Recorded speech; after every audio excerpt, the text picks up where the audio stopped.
नमस्कार, आप देख रहे हैं हल्ला बोल टीवी। मैं हूं अली। नीतीश कुमार के मंत्री ने विपक्ष के नेताओं के लिए बड़ी घोषणा कर दी। आखिर वो घोषणा क्या है, इस बारे में विस्तार से जानकारी देंगी हल्ला बोल टीवी की उप संपादक प्रियंका रॉय। देखिए, चुनाव के समय में जितने भी विपक्ष के नेता थे सब एसआईआर के मुद्दे को लेकर तंज कस रहे थे, उनको सरेसर गलत बता रहे थे। तो अब उसी को लेकर बिहार सरकार के मंत्री डॉक्टर दिलीप जायसवाल ने एसआईआर के मुद्दे पर जो विपक्ष विरोध कर रही थी लगातार उसको लेकर उन्होंने कहा है कि जिस एसआईआर को बिहार की 7 करोड़ से अधिक जनता ने स्वीकार कर लिया, क्योंकि सत्ता में आ गए एनडीए सरकार, तो उनके मुद्दों को, उनके विचार को जनता ने स्वीकार किया है, तभी सत्ता में आए हैं। तो इन सब को लेकर उन्होंने कहा कि उसका विरोध जो लोग कर रहे हैं वो एक तरीके से थेथरलॉजी कर रहे हैं। ये दिलीप जायसवाल का बयान है जी।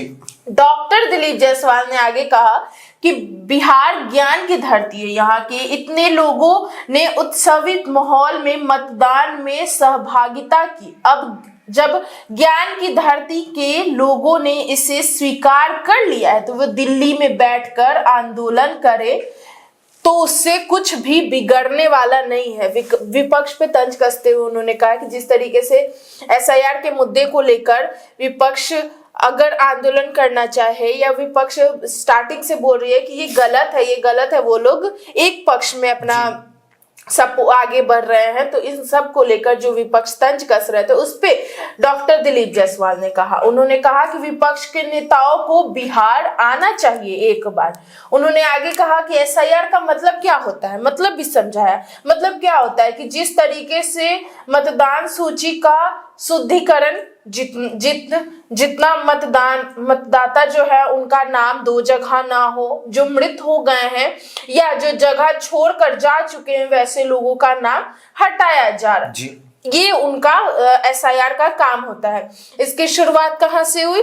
उन्होंने ये भी बताया कि इसकी शुरुआत हुई है बिहार से। फिर उन्होंने विपक्ष पे ही तंज कसते हुए, कांग्रेस पे तंज कसते हुए कहा कि नेताओं को अब कोई काम नहीं है। कांग्रेस के नेताओं को, वो पूरी तरीके से बेरोजगार हो गए हैं, इसलिए ऐसे रोड छाप मुद्दे को लेकर आ रहे हैं। उन्होंने लोकतंत्र पर, आस्था पर नहीं विश्वास है तो वो कहीं और जाए ना, बार बार ऐसे मुद्दे को क्यों यहाँ ला रहे हैं।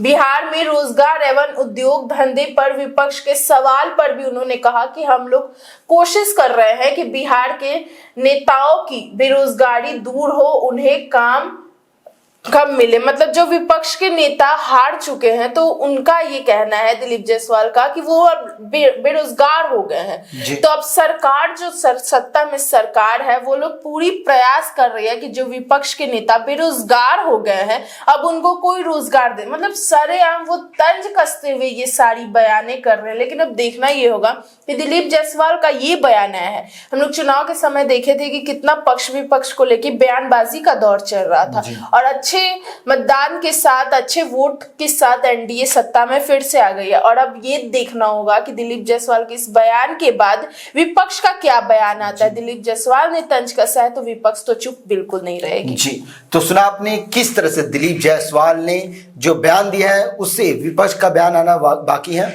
और विपक्ष में खलबली मच गई। इस पूरे मामले को लेकर आपकी क्या राय है, अपनी राय कमेंट्स बॉक्स में जरूर दें। तो फिलहाल इस पेशकश में इतना ही। आए कि खबरों के लिए बने रहे हल्ला बोल टीवी के साथ। धन्यवाद।